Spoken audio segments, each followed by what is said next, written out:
Mungkin juga banyak kita melihat di kota Batam ini masyarakat udah mulai cinta anabul atau di anabul lovers kan sekarang juga udah banyak kompetisi ya gitu ya. Nah kalau melihat bisnis pet care ini Abang Kay dan Abang Ray, kedepannya apakah ini menjanjikan kira-kira? Oh itu menjanjikan, karena pelihara binatang ini nggak bisa setahun 2 tahun, kalau udah cinta sampai selamanya gitu. Bahkan dia bisa menambah lagi gitu. Nggak bisa untuk karena kayak mainan gitu, bukan kayak mainan. Ini kan binatang nih, makhluk hidup ini selamanya seumur hidupnya gitu. Jadi ini untuk kedepannya bisnis ini bagus gitu. Bisa menjanjikan gitu. Kalau menurut Abang Ray itu menjanjikan dari segi apa nih kalau melihat dari pet care pada saat ini? Menurut saya karena kedepannya, jadi bakal kebutuhan untuk misalkan kayak bisnis pet care ini bakal pasti makin meningkat. Karena apa? Ya karena kesadaran orang untuk punya peliharaan itu udah lebih tinggi levelnya. Misalkan orang itu udah nganggap hewan piaraan itu bukan sekedar hewan, tapi udah seperti anggota keluarga. Betul gitu. Ya. Betul ya. Gitu. Jadi pasti segala kebutuhan yang dibutuhin sama hewan peliharaannya itu pasti akan diprioritaskan, ya, gitu. betul. Pasti kebutuhan juga pasti bakal lebih meningkat. Jadi penyedia jasa untuk itu juga pasti bakal lebih banyak juga gitu.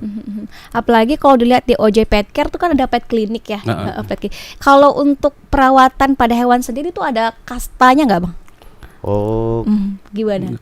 Kalau menurut saya sih nggak ada, kasta itu nggak ada. Cuman dari segi kualitas atau misal kayak aksesoris gitu ya, kebutuhannya misalkan ada memang yang level-levelnya. Ada yang agak murah, ada yang menengah, ada yang kualitas tinggi gitu. Jadi itu yang menentukan harga untuk masing-masing kan gitu. Kalau sebenarnya kalau untuk kasta untuk apa namanya, kayak misalkan orang membedakan kucing kampung, kucing ras, katanya sebenarnya kesadaran orang ke arah situ udah mulai menghilangkan itu kasta-kasta itu gitu. Paling ke arah ke apa sih namanya, aksesorisnya atau kebutuhannya gitu. Iya. Tadi di awal kita juga udah mendengar bahwa dari Abang Kay dan juga Abang Ray bilang pertama kali bangun bisnis ini karena hobi gitu ya. Nah, apakah butuh budget besar Bang untuk buka bisnis pet shop or pet care? Oh gini. Kalau pada saat itu Abang Kay punya uang berapa bisa buka usaha di rumah?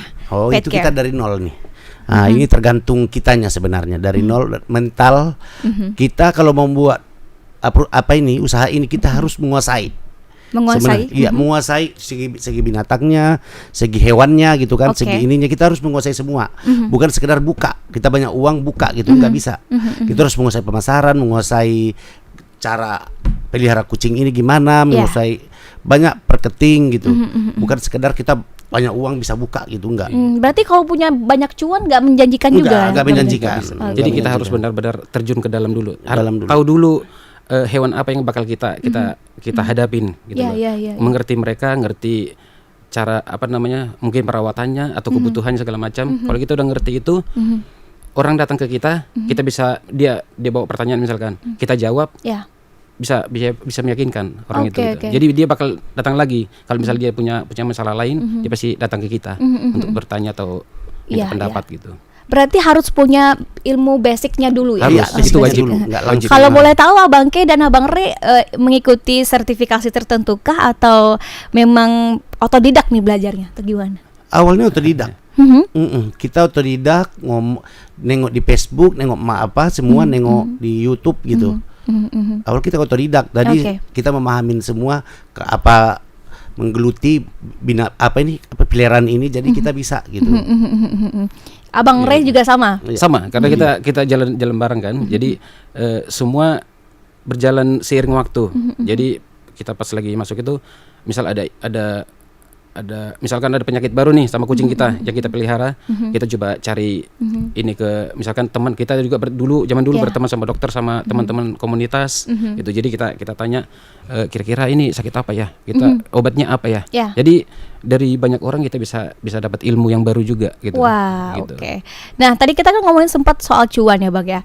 Kalau membuka bisnis pet care itu kira-kira butuh budget berapa sih Bang, atau modal berapa untuk membuka usaha ini?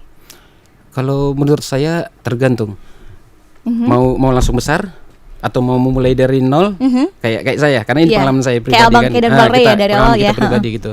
mau buka dari nol atau mau langsung buka. Ya. Jadi kalau misalkan mau buka langsung jadi misalkan lengkap dengan grooming, hotel apa segala macam, mungkin sekitar kalau mau bagus langsung gitu ya, mungkin sekitar 10M harus ada. Wow. Gitu. Banyak juga ya duitnya. Karena 10M nih Tribuners. Dari peralatan itu mahal.